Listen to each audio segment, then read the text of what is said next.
I'm Aubrey.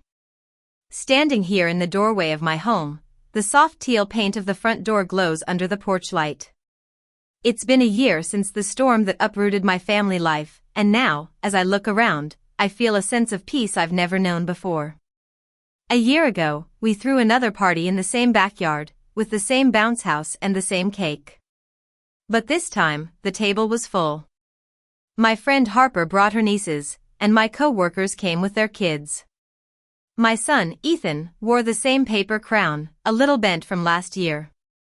When he blew out the candles, I caught myself whispering, "You're loved, baby. Always." He looked up and smiled like he already knew. As I reflect on that moment, my mind drifts back to the dark days that led to this newfound peace.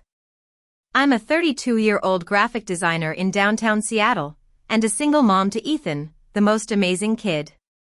My life used to be a simple routine, a morning coffee before Ethan woke up, a short drive past the mountains to my office, and clients who joked about deadlines. I thought that stability was all I needed, but it just made me an easy target for my family. My family's motto has always been family first, but it never seemed to apply to me. My father, Henry, is a controlling man who believes that authority equals love. He's always been the type to make decisions for everyone, never considering our feelings. My mother, Linda, is like a buffer, smoothing over my father's harsh words, but never really standing up for me. My brother, Jake, is the golden child, the one who can do no wrong, and my sister, Lily, is the baby, the one who never has to face the consequences of her actions. I'm the responsible one, the one who's always there to help, the one who's supposed to be okay on my own. When I got pregnant with Ethan, my parents said they'd support me. But their idea of support was gossiping to their friends while I worked double shifts to buy diapers. They came to the hospital when Ethan was born, but they only stayed for 15 minutes and left when I started crying. From that moment on, I stopped expecting kindness from them. I just wanted them to be there when it mattered. So, when I planned Ethan's 5th birthday, I went all out. I bought balloons, a bounce house, and a superhero cake that cost a week's worth of groceries. I sent out invitations 6 weeks in advance, texted reminders, and even offered to pick people up. My mother said, "Of course we'll be there," and my father added, "Jake can't wait to see him." But they never showed up. The next morning, I checked my phone. There were no missed calls, no excuses. I told myself that maybe something had come up, that maybe I'd get an apology. But 3 days later, my phone buzzed with a text from my father, "Need $2,200 for Jake's graduation party. Send by Friday." There was no hello, no mention of the party they'd skipped, just a demand for money like a bill collector. I stared at the screen for a long time, thinking about the cake I'd thrown out and the candles I'd saved because Ethan wanted to try again next year. I also thought about the last time my father had asked me for money, for Jake's car repair. I'd paid it, because I thought that's what family did. But this text was the last straw. At the office that day, while I was working on a project and making small talk with my colleagues, I kept replaying my father's words in my head, "Need $2,200. There was no please, no thank you, just a cold demand. I realized that they'd trained me to be useful, not loved. That night, after Ethan fell asleep, I opened my banking app. My hands were shaking, not from fear but from a sense of determination. I typed in $1 and wrote best wishes in the memo line. Then I hit send. I waited for regret to set in, but it never did. Instead, I felt a strange calm. For the first time, I'd drawn a line. The next morning, my phone started buzzing before sunrise. "Aubrey, I think there's a mistake. You only sent $1, my father's text read. I stared at the screen, sipping my cold coffee. "There's no mistake," I typed back. "That's all I could afford after the birthday you skipped." Then I turned my phone face down. For the rest of the day, there was silence. I almost convinced myself that my father understood, that he felt embarrassed. But just before closing time, my phone lit up again. "You're being disrespectful. Family helps family. We'll talk tomorrow. It wasn't a suggestion, it was a warning. On my drive home, I called Harper. You know that refinance we talked about? I said. I did it. His name's off everything. There was a pause, then her sharp inhale. You actually did it? I did. A month ago. He just doesn't know yet. Then, honey, she said, you've already won more than you think. That night, Ethan fell asleep on the couch watching cartoons. I sat beside him, listening to the quiet hum of the refrigerator. The stillness that used to make me feel lonely now felt like a precious gift. I thought about all the times my father had used the house as leverage. Remember who helped you get that loan? Don't forget whose name's on the papers. Each sentence was like a chain around my neck, and I was done being chained. The next morning, I drove to the hardware store. The man at the counter, with gray hair and a kind smile, showed me how to change a deadbolt. 20 minutes tops, he said. Easy job if you've got the right screwdriver.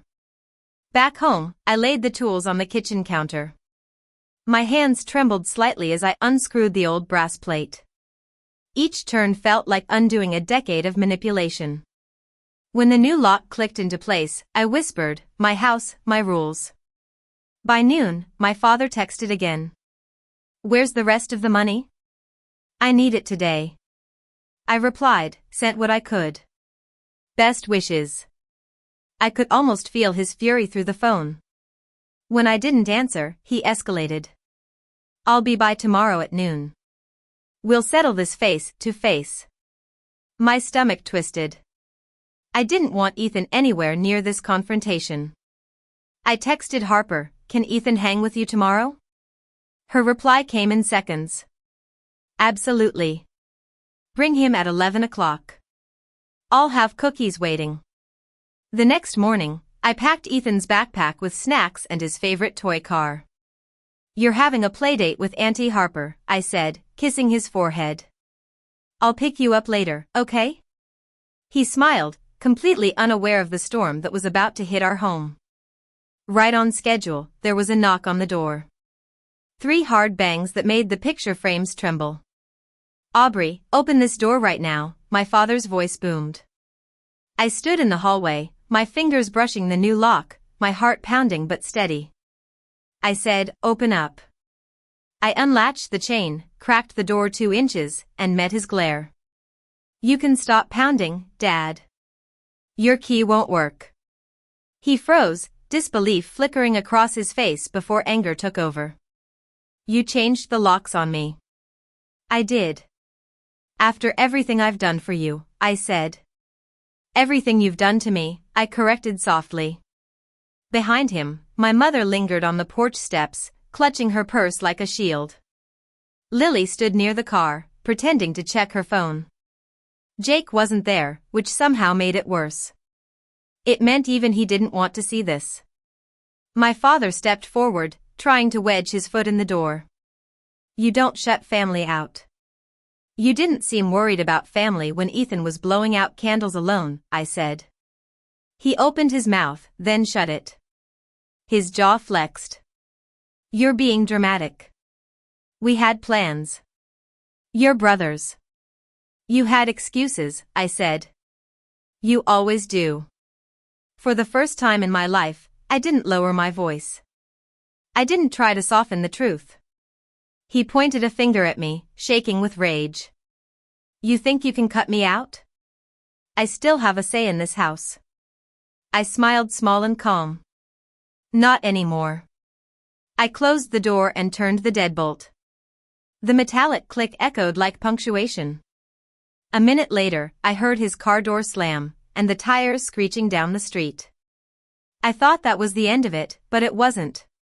An hour later, I was cleaning up the kitchen when red and blue lights flickered through the window.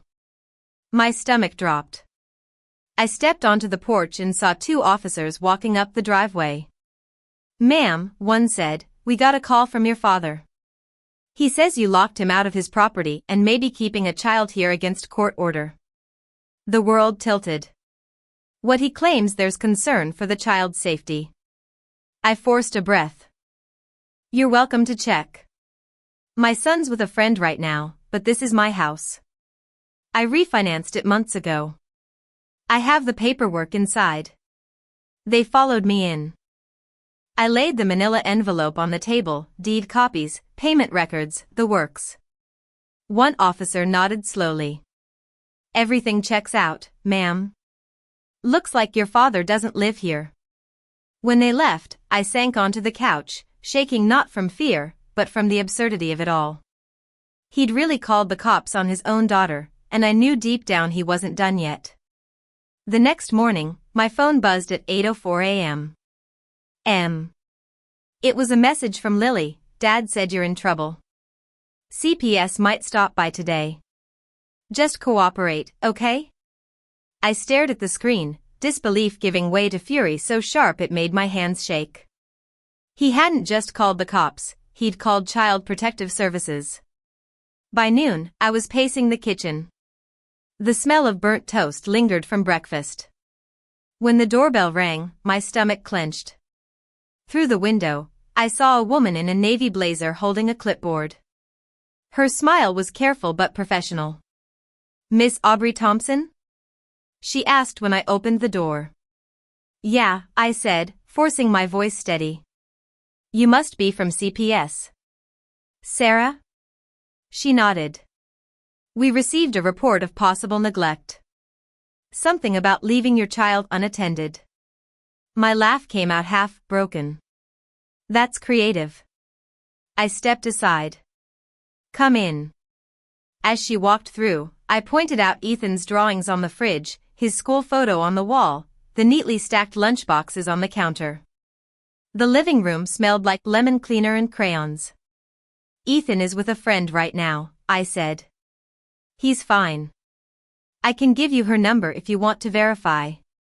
Sarah nodded, scanning the living room like she'd seen the scene 100 times. You seem organized, she said finally. Do you know who might have made the report? I almost laughed again. My father. Her brows lifted slightly. That happens more often than you'd think. She closed her notebook. Everything looks fine here. I'll file this as unfounded. The moment the door closed behind her, I exhaled like I'd been underwater. Relief came, but so did a sense of foreboding. I knew my father wasn't going to give up. Harper came by that night with takeout. I told her everything, from the text to the locks to the CPS visit. She listened, shaking her head. Girl, this isn't family anymore. This is harassment. I know, I said quietly. And I'm done playing defense. The next morning, I called Mark, the real estate lawyer who'd handled my refinance. I need to make sure my dad can't access anything tied to the old mortgage, I said. He looked over the files and smiled. You're clean.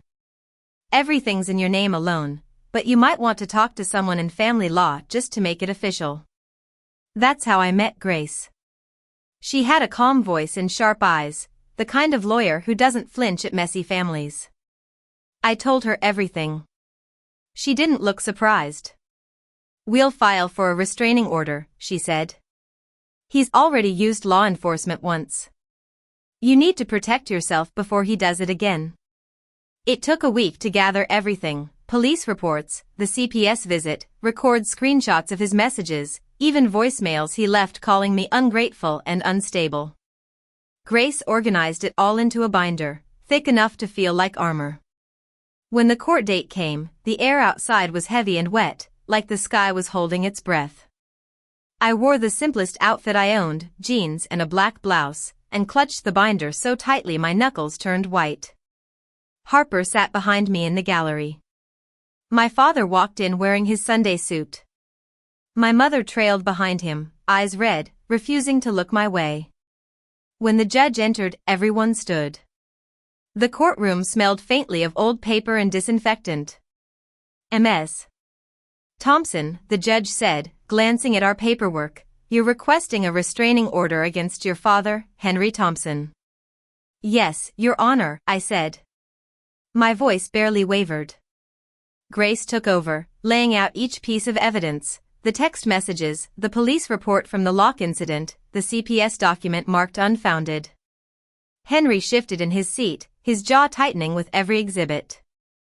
When the judge asked if he had anything to say, he stood abruptly. "This is ridiculous," he said. "I was worried about my grandson. She's unstable, emotional. She needs family support." "Family support?" I whispered before I could stop myself. "You called the cops on me, Dad." The judge looked at him. "Sir, did you call the police and Child Protective Services on your daughter?" "Yes, but I had reason." "Was your reason verified?" He hesitated. "No, but..." The judge raised a hand. "That's enough." The silence that followed was so complete I could hear the hum of the fluorescent lights. Grace slid a photo across the table, Ethan alone by the birthday cake. "This," she said, "was the day Mr. Thompson and his family were supposed to attend. Instead, he texted her for money. This isn't concern. It's coercion." My father's face went pale. For once, he didn't have words. When the gavel finally hit, the judge's voice was steady. 4-year restraining order granted. Mr. Thompson, you are not to contact or visit Ms. Thompson or her child directly or indirectly. Any violation will result in arrest. The sound echoed like thunder in my chest. Outside the courthouse, the sky finally opened up. Rain poured down, cold and clean. I stood on the steps, letting it soak through my hair. Harper opened her umbrella, but I waved her off. "I want to feel it," I said. She smiled softly. "You earned it." That night, my phone buzzed again, but it wasn't my father. It was Jake. "I'm sorry, Aubrey. I didn't know he'd go that far." For a second, I almost replied, then I didn't. Some doors, once locked, should stay that way. As I checked on Ethan sleeping, his tiny hand resting on his stuffed bear, I realized something. This peace wasn't just relief. It was freedom. The kind you fight for. The restraining order changed everything quietly but completely. No more phone calls, no more texts demanding explanations or money, no more footsteps on my porch pretending to check on us. For the first time in years, mornings felt light. I could make pancakes without my stomach twisting at every buzz of my phone. Ethan would hum to himself while coloring, his songs filling the silence that used to be heavy with dread. Word got around fast in our family. My mother stopped by once, leaving a basket of fruit on the doorstep with a note that said, "I hope you're okay." I never called her back. Jake texted on Thanksgiving, a polite happy holiday, and I replied with a thumbs up. That was enough. A month later, a letter came from CPS confirming the case was officially closed, labeled a malicious report. Grace called it poetic justice. "He used the system," she said, "and the system exposed him." Harper and I celebrated with takeout and cheap champagne. "You realize," she grinned, "you just ended a generational curse." "Right," I laughed, then cried, realizing she was right. For the first time, I'd chosen peace over guilt, and it worked. Now, as I stand here in the doorway, looking at the teal-painted front door and thinking about all that has happened, I know that sometimes peace doesn't come from forgiveness. It comes from setting boundaries. If you've ever had to choose peace over family, you know exactly what I mean. Tell me your story in the comments. I read every single one. And if you want more stories like this about finding your voice when they try to take it, subscribe. You're not alone.